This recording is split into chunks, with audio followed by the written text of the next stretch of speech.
A bicycle. For most of us, this is the first thing we use as a transportation. When you're little, bike is the best thing ever. It's fun. It's the feeling of flying and feeling of freedom. The time now is different. Riding a bike is now an adult thing as well. Moreover, it's a trend, especially if the bike is electric, and not just the recent half DIY bikes, but a technological, beautiful, simple, and affordable bike. YunBike C1 is first go on the bike concept. It looks good, it is well made, it goes well, and most importantly, it's not expensive. My name is Dmitro. Let's have a ride, shall we?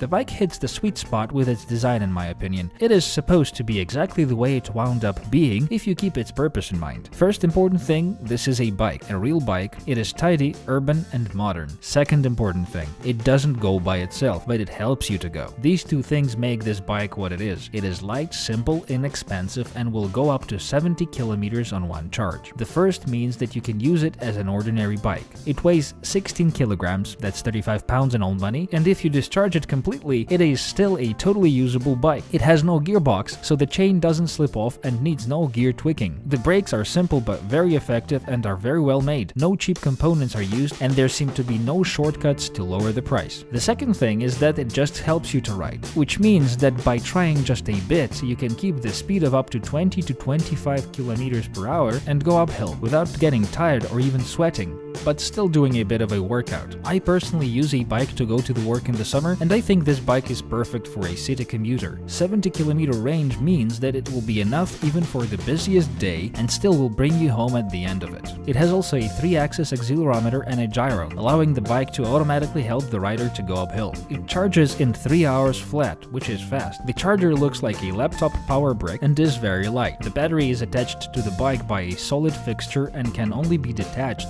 using one of the 2 supplied keys.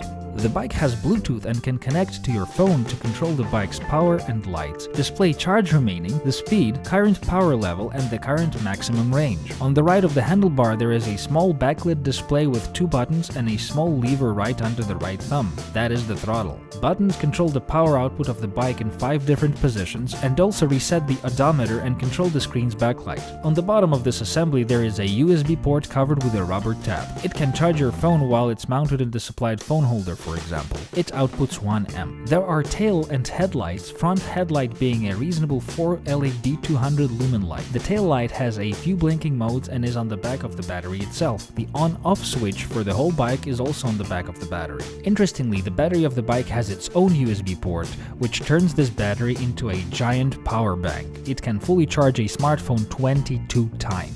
Such a thing alone makes it worth to buy this bike. This USB outlet is also 1 amp strong. The actual capacity of the battery is 5100 mAh at 36 volts. The lithium-ion 18650 Samsung cells are used, and these are the same type of cells that are used in laptops or the ones that are used in a Tesla car. It's very important that went with good cells, since this is the most important thing for the bike's reliability. The bike's motor now is not that simple either. It's built into the rear wheel. It works at 36 volts and develops up to 180 watts of power. From one hand, this is just enough to help you ride on a level surface or help you on an uphill, and from the other hand, this helps you to keep the motor light and compact, and even more importantly, to make its rolling resistance minimum when idle. When the engine is idle, the back wheel spins almost freely and does not slow you down as you pedal. This is not the case with the simpler older bikes or the DIY bikes, as their older and/or bigger motors act as brakes when idle. The whole body of the bike is made of aluminum. The seat height is adjustable in a wide range, so anyone can be seated comfy. The handlebar height is not adjustable though, so a high person might have to lean further to the front to reach it, and that might be an issue. The maximum weight allowed is 120 kilograms or 260 pounds. The bike also comes in 6 different colors and male-female frame options. The bike is steady on the road, it's good and comfy to ride. The saddle is nice and will work for the ladies as well. This bike is a great way to start commuting in a healthy and pleasant way. That is probably all I have to say about this very bike. This was Dmitro Voloshin. Watch my further reviews where I will again describe new and exciting Xiaomi products. Thank you for watching and have a very good luck.